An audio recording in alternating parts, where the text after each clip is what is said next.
Estimados irmãos e irmãs, boa tarde, bom dia, boa noite, depende da hora que estamos. Vamos fazer um comentário sobre a homilia do 21º domingo do tempo comum, que a igreja nos apresenta o Evangelho de Mateus 16, 13 a 20, que é o famoso Evangelho da Confissão de Pedro. Então é interessante que nesse contexto, no lugar geográfico determinados, específicos, nós temos esse episódio, vai ser muito marcante para a história também da igreja, e é um texto central também dentro do Evangelho de Mateus. Começa o Evangelho e diz que naquele tempo Jesus foi para a região de Cesareia de Filipe, e aí perguntou aos seus discípulos: quem dizem os homens ser o Filho do Homem? Estamos então, em primeiro lugar, aqui na Cesareia de Filipe, no limite norte de Israel. Jesus, no capítulo 15 deste mesmo evangelho, estava na região de Tiro e Sidônia. Ali fez aquele milagre, uma lição de abertura para os pagãos com aquela Ciro-Fenícia cuja filha foi curada pela insistência com Jesus, e uma conversão também, aparentemente, de Jesus, e atendeu: seja feito conforme acreditaste. Cesareia de Filipe, então, é uma região no extremo norte, e uma cidade que por volta do ano 20 a.C. foi fundada por Herodes o Grande, uma cidade construída aos pés do Monte Hermon. Ali também foi construído um templo branco de mármore, dedicado a César Augusto. Herodes dedicou a César Augusto. Quando Herodes morreu, a cidade passou então para o seu filho, Herodes Filipe. Interessante um detalhe: esse Herodes Filipe estava casado com Salomé, uma menina de 17 anos, aquela famosa bailarina na festa que pediu a cabeça de João Batista numa bandeja. Filipe ampliou, embelezou a cidade e deu o nome de Cesareia, e ficou chamada Cesareia de Filipe para distingui-la da outra Cesareia na costa do mar Mediterrâneo, que também era homenagem ao imperador Tibério César. Era o imperador na época, e o nome da cidade era uma maneira de tentar agradar e alcançar a graça do imperador. Capital, portanto, do governado a tetrarquia de Filipe. Alexandre Magno, quando esteve nessa região, vendo a vegetação exuberante, a riqueza hidrográfica, a riqueza dessa região, ele disse: este deve ser o trono de Pan. E Pan, na mitologia grega, é o deus dos bosques, dos campos, dos rebanhos e dos pastores. Ele vive em grutas e vaga pelos vales, pelas montanhas, alcançando, dançando, caçando e dançando com as ninfas, etc. É sempre representado com ovelhas, com chifres e pernas de bode, amante da música, traz sempre consigo uma flauta. É temido por todos aqueles que necessitam transitar à noite pela floresta, pois as trevas e a solidão da travessia predispõem o viajante aos medos, aos pavores, que, desprovidos de qualquer causa aparente, provocam naquele que está ali um medo que nós recebemos a palavra em português do pânico. A paisagem, então, surpreende nessa região chamada Banias, e derivada desse deus Pan, né? Seria Panias, que para o árabe passou a Banias por falta dessa letra, da letra P na língua árabe. O contexto literário é importante para nos localizarmos, porque aqui Jesus está advertindo, no capítulo 16, está advertindo claramente os seus discípulos dentro do barco, na travessia para o outro lado do mar, sempre em direção aos pagãos, contra o fariseu. Tomem muito cuidado com o fermento dos fariseus e dos saduceus, esses dois grupos religiosos preocupados muito em o que é os fariseus, o que é puro, o que é impuro, o que é lícito, o que não é lícito, qual é a lei mais importante e assim por diante, porque não aceitam a proposta de Jesus como um Deus misericordioso. Eles têm exatamente o seu cuidado, a sua atenção, o seu foco nas obras, embora eles tenham grande influência sobre o povo. Eles são chamados os puros, os Hassidim, lá que se separaram no tempo dos Asmoneus, do sumo sacerdote João Hircano, 135 a 104. Esse grupo se separa para levar uma vida mais coerente com a lei de Javé, com a observância da lei, especialmente a lei da pureza. Eles não são colaboristas com os romanos, mas também não são rebeldes com os romanos. Já os saduceus, eles formam uma espécie de seita religiosa, um partido político, são ricos e influentes e são colaboracionistas, entreguistas, estão sempre de abraço com os poderosos de turno. Então, diante dessa advertência, os discípulos também não compreendem bem, pensam que é porque eles esqueceram de trazer pães. Jesus, nos textos imediatamente anteriores, ele vai falando, então, dentro dessa barca, do quê? Por quê que vocês estão pensando isso? Por acaso vocês não entenderam? Não lembram de quando com 5 pães, quantos homens foram, 5.000 homens foram saciados, quantos cestos sobraram? E quando com 7 pães, os 4.000 homens, milagre bem no capítulo 15 já, quantos cestos sobraram e ainda não entendem? E quando eu falei do fermento dos fariseus e dos saduceus, eu não me referia aos pães. E aí eles compreendem então que fala da sua doutrina, da doutrina dos escribas e fariseus. Então, dentro desse contexto, nós vamos ver que, de advertência, Jesus faz então essa pergunta. Cesareia de Filipe é uma cidade onde há muitos centros, templos pagãos, entre os quais temos também o templo ao deus Pan. E nesse contexto exuberante, a impressão é que, cultuando os deuses pagãos, as pessoas se dão muito bem, como é o caso de Filipe, com sucesso, 2 palácios, e riqueza, fortuna, beleza, tudo a seu serviço, daria essa impressão. E Jesus pergunta, que dizem os homens que eu sou? Aí a pergunta, né? A questão se trata aqui de identificar Jesus. E quem dizem os homens ser o Filho do Homem?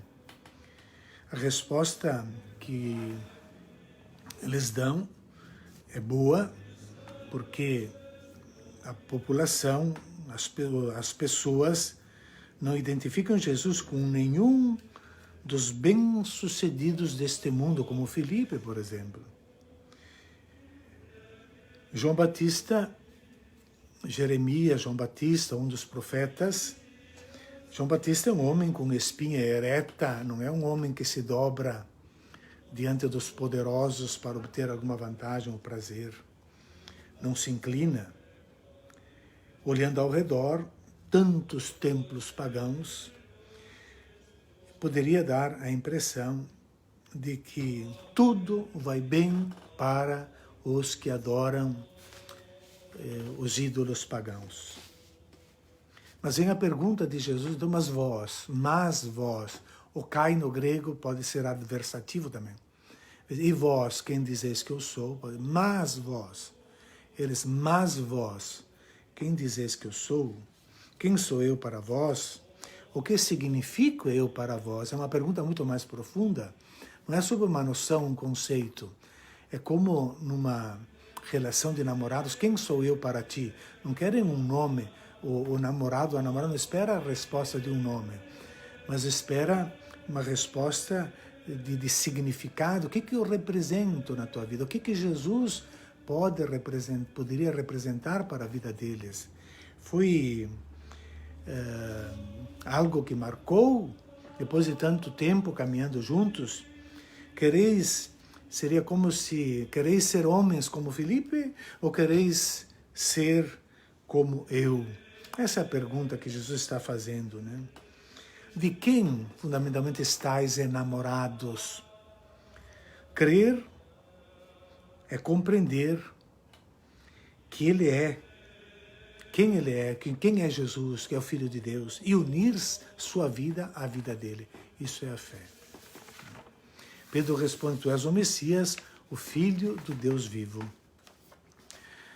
E vem a resposta, então, de Jesus: feliz és tu, Simão Bar Iona, filho de Jonas. Então, a identidade de Jesus, a identidade de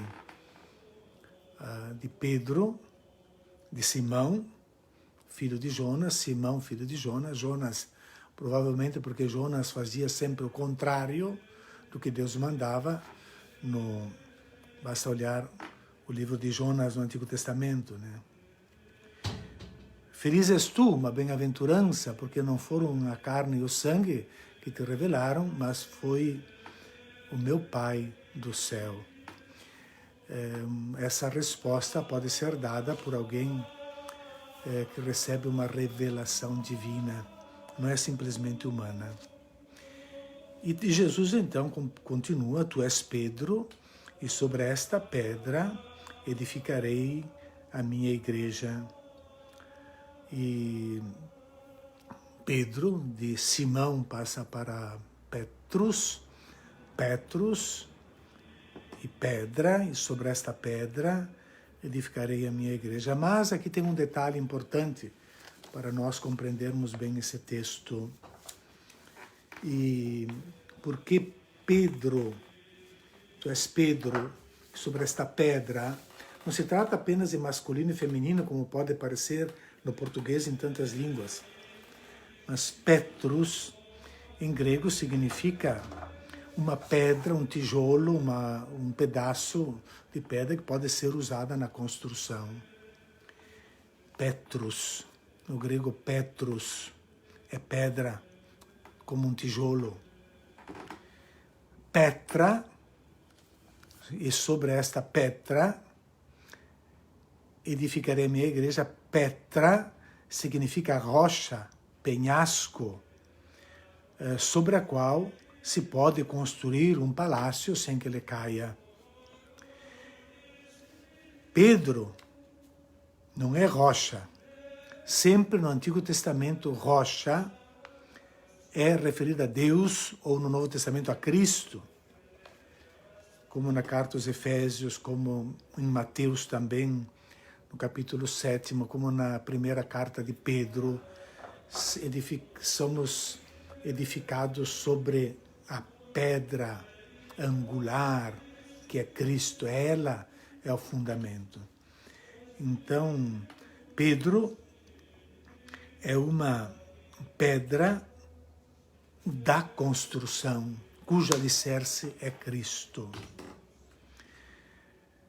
E como quem constrói sua casa, diz em Mateus 7, 24, quem ouve a palavra e a põe em prática, quem, como Pedro agora, faz a verdadeira profissão de fé, é quem constrói sua casa epithen petran, sobre a rocha.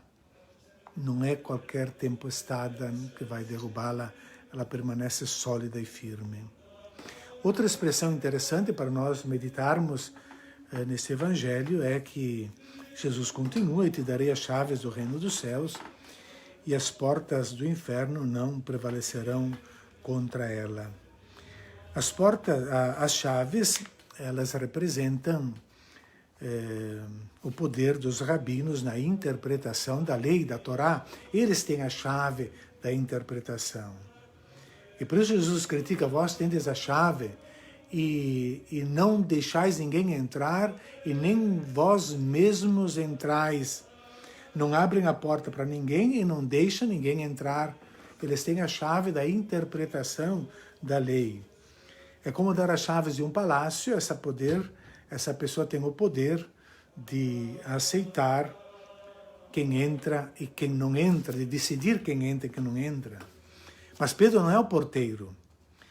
A porta aberta é a interpretação agora das Escrituras, que devem ser lidas com a chave de Cristo. Pedro tem a chave, que é esta fé professada por Pedro. Então, aquilo que ligar será ligado, aquilo que desligar será desligado nos céus. A igreja, Pedro, esse poder de ligar e desligar, logo em seguida, capítulo 18, ele é estendido a todos os discípulos. Então, ligar e desligar significa pronunciar juízo sobre o que é certo e o que não é certo, o que é puro, o que é impuro, e sobre o que é justo e o que não é justo. O discernimento da igreja será confirmado pelo céu. Não somos nós individualmente, cada um por si, que decide o que é bom e o que é mal. Como é difícil hoje discernir o que é bom e o que é mal, especialmente quando nós vemos a religião sendo usada para fins políticos e mentirosos, né? O discernimento da igreja é confirmado pelo céu, desde que a igreja assimile a sabedoria do Evangelho de Cristo. Se o discernimento de vocês corresponder ao de Deus, corresponder ao Evangelho de Cristo, ele será confirmado no céu. E por isso a igreja tem essa missão de discernir o que é vida, o que é morte, o que é justo e o que é injusto. Não é fácil, e essa tarefa não é individual, mas é da igreja. Essas portas do inferno não prevalecerão contra elas. As chaves da porta, as portas do inferno não prevalecerão contra elas. Kai Pilai Ado significam as portas do Hades. Traduzido bem por o poder do inferno na nossa Bíblia. Poder do inferno. Essas portas do Hades, as portas do Sheol, as portas da morte, nós vamos encontrar no livro de Jó, no capítulo 38, no primeiro discurso de Jesus, primeiro discurso de Javé em resposta a Jó, capítulo 38, versículos 16 e 17. E 17, ele: se passaste pelo fundo do abismo, pergunta Javé a Jó, que quer corrigi-lo e que faz causa contra Javé. Passaste pelo fundo do abismo? Foram-te indicadas as portas da morte?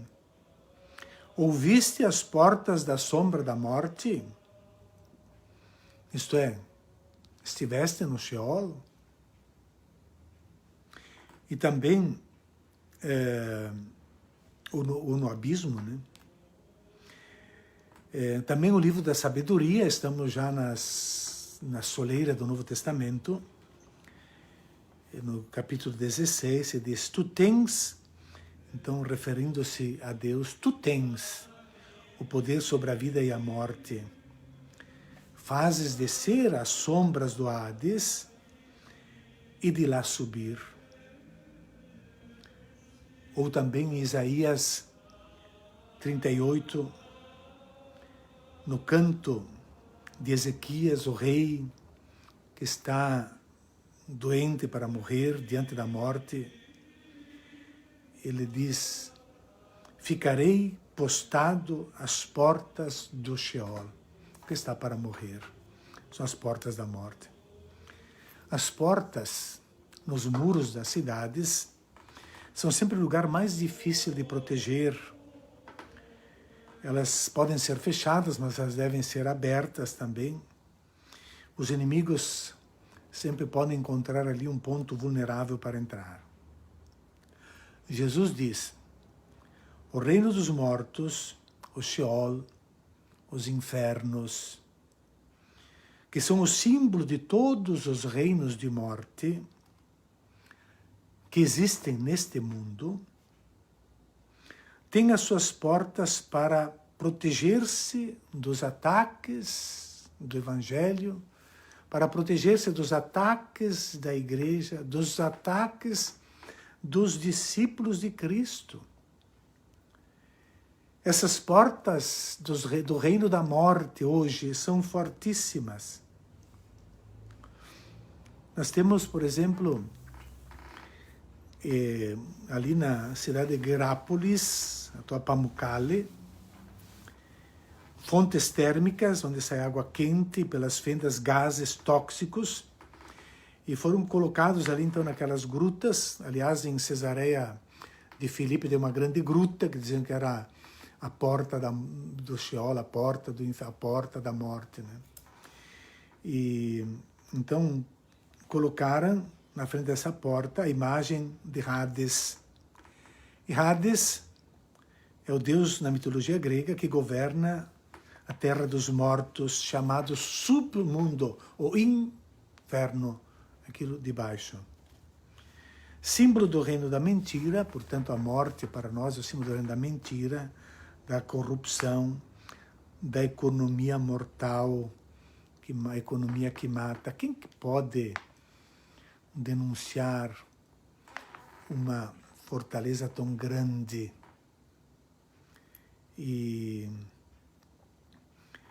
Mas não são com as armas da morte, da guerra, que nós vamos combater a guerra e a morte. Este mundo da morte, as portas do inferno, o mundo da guerra, a indústria da guerra, a indústria dos exércitos, etc., eles parecem invencíveis. Usam todas as estratégias para não serem destruídos. Mas as portas do inferno não prevalecerão contra a Igreja que confessa humildemente que Jesus é o Cristo, que Ele é o Salvador. Então, na medida em que enfrentarmos esses poderes com o poder do Evangelho, essas portas não prevalecerão. A morte não poderá vencer o Evangelho. E é esta mensagem que Cristo veio nos trazer hoje nas nossas liturgias, pela sua palavra, que é mais forte do que a morte, que as portas da morte não podem. Nós temos a chave, e a chave na igreja é a autoridade entregue a Pedro, escolhido por Jesus, colocado como chefe, e sobre a pedra que é Cristo, que é o Evangelho, se constrói uma casa, a igreja, e nós estamos construídos sobre esta rocha, a nossa fé. Vamos pedir que nosso Senhor nos ajude a termos a fé nele, a confiarmos na sua palavra, a enfrentarmos os reinos da morte com confiança, porque estamos fundamentados, essa casa não vai cair pela morte, pelo reino da morte. Nós somos como Pedro. Feliz és tu, Pedro, porque tua vida encontrou a rocha. Eu também sou rocha, eu também sou Pedro, e construído sobre a rocha que é Cristo. Então, muito obrigado a todos. A chave da palavra de Deus nos abre para a vida plena, que já podemos começar a sentir agora na união dos pequenos, os fracos, fundamentados, reunidos na igreja, fundamentados no Evangelho de Jesus Cristo, que nada poderá derrubar. Muito obrigado e um bom domingo a todos.